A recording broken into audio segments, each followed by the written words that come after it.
Assalamualaikum warahmatullahi wabarakatuh. Jumpa lagi dengan saya Muhammad Afif dari Temanggung Koyam. Ini adalah buraya ikan koi yang berumur 1 minggu. Jumlahnya sekitar 200.000 lebih karena indukannya beratnya sekitar 3 kg. Jadi kalau menurut perhitungan itu sekitar 300.000 telur. Anggap aja ini sekitar 200.000. Ini saya simpan di kolam khusus untuk buraya.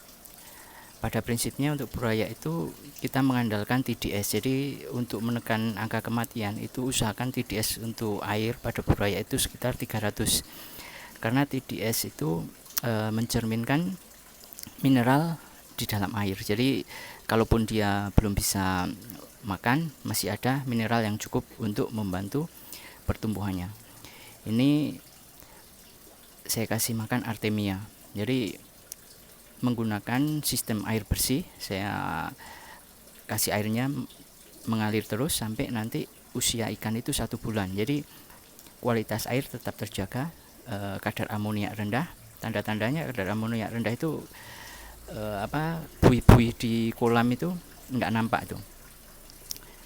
Nanti setelah 1 bulan biasanya saya sortir. Nanti ikan yang mau dibesarkan lagi itu kita pisah, baru kita masukkan ke kolam pembesaran. Jadi nggak semuanya kita masukkan. Itu dari buraya yang 200.000 itu kemarin saya cuma dapat 2.000. Ini ada 3 box, ini 3.000 ini. Ini isinya kohaku sama cakoi sama ujiba. Jadi ikan seperti apa saja yang bagus untuk kita besarkan akan saya ambil contoh. Ini akan saya ambil beberapa contoh ikan yang layak untuk dibesarkan. Jadi paling enggak itu ada nilai jualnya kalau nanti sudah besar. Kalau kurang bagus nanti cuma akan menghabiskan di biaya produksi, terutama di peletnya. Ini ada beberapa ikan.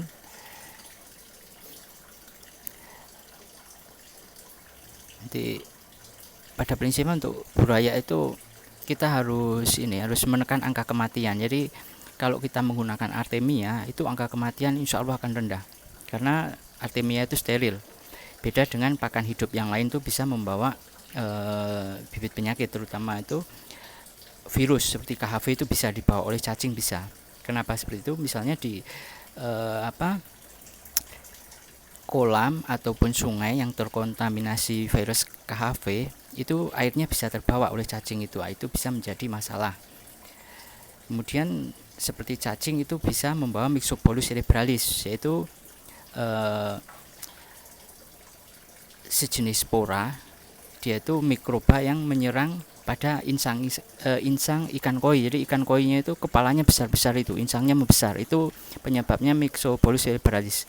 Kapan-kapan akan kita bahas masalah Myxobolus. Sekarang kita konsentrasinya di ikan seperti apa yang patut kita besarkan. Pertama, ikan itu bodinya harus normal, jadi nggak cacat. Terutama di kepala. Kepala itu harus normal, nggak insangnya membesar, itu kena Myxobolus itu. Kepala normal, kemudian bentuk badan normal, kemudian kita menginjak ke pola. Jadi pola itu kita ambil, misalnya seperti ini kohaku, usahakan polanya itu yang terputus-putus. Kalau ini cakoi itu yang penting warna itu bersih. Jadi kalau misalnya seperti ini hijaunya bersih, nggak ada noda-noda hitam, itu bisa kita besarkan.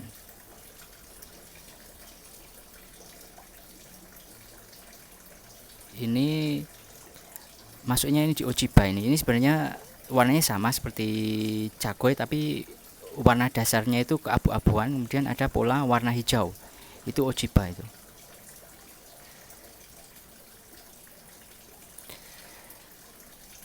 Kalau untuk sekedar pembesaran itu masih bisa kita gabung antara grade A, grade B, grade C. Yang penting nanti waktu kita panen sekitar 1 bulan lagi kita grade lagi, yang masuk grade A kita pisah. Ini ada beberapa ikan ini grade-nya masih campur ini. Tapi ini enggak ada grade A-nya ini. Ini cuma grade B, grade C. Tapi udah bagus lah.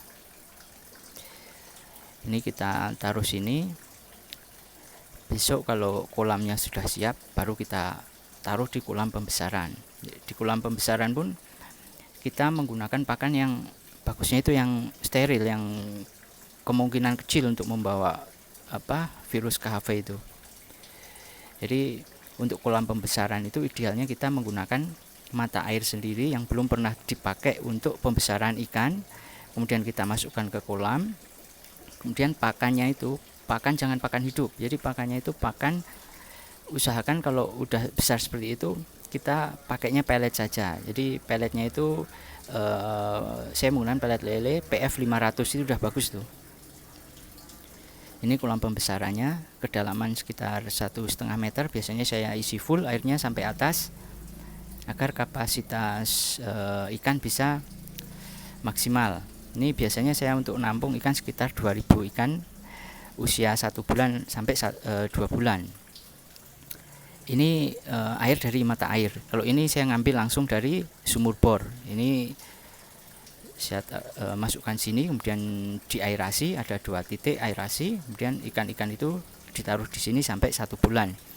Ini saya kasih jaring, tujuannya untuk mencegah predator seperti burung ataupun capung, karena capung itu dia bisa bertelur dan beranak menjadi nimfa. Nimfa itu memakan buaya. Nanti kalau sudah 1 bulan kita ambil, kita sortir lagi. Yang grade B, grade C kita masukkan ke kolam ini. Jadi di kolam ini kebanyakan grade B, grade C. Tapi sudah lumayan lah itu grade B, grade C itu. Ini kolam ini airnya semua dari mata air. Jadi di sini saya tidak mengambil air dari sungai untuk mencegah kemungkinan masuknya bibit penyakit. Jadi bibit penyakit itu kita minimalis lah, jangan kemungkinan masuk itu dibuat sekecil mungkin, karena itu akan menentukan kita saat panen nanti. Nah, ini kucing udah nungguin, dia udah kenyang dia.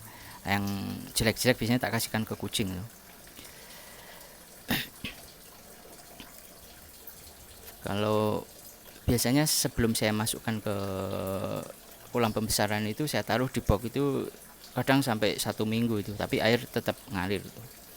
Ini pelet yang saya maksud tadi PF 500. Jadi PF 500 itu harganya murah. Kalau di tempat saya itu sekitar 23.000 1 kilo itu. Itu cukup untuk 2 minggu. Kalau 1 bulan itu 2-3 kilo saja sudah cukup itu.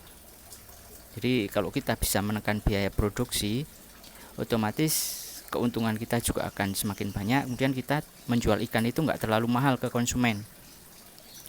Kemudian kalau kita menggunakan sistem mata air sendiri, itu menggunakan sistem biosecurity namanya. Kita berani menjamin ke konsumen kalau ikan kita itu sehat. Kenapa seperti itu? Karena dari pertama kali ikan itu menetas sampai ikan itu siap jual, itu selalu dalam lingkungan kita dan menggunakan mata air punya kita sendiri. Ini indukan. Jadi indukan itu kita pisah antara jantan dan betina. Kalau ini betina, ini semuanya ini.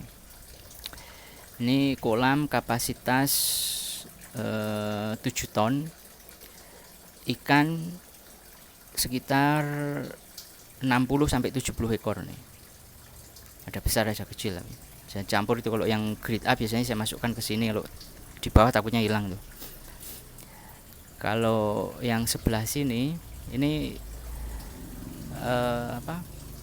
kolam untuk pejantan. Jadi pejantannya saya taruh di sebelahnya.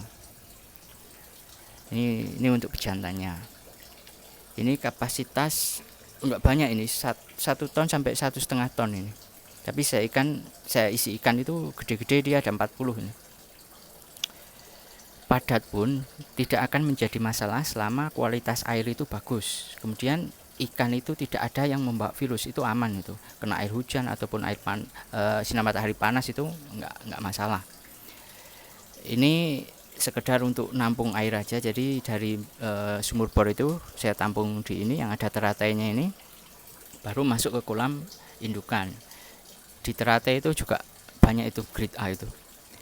Terima kasih dari saya. Assalamualaikum warahmatullahi wabarakatuh.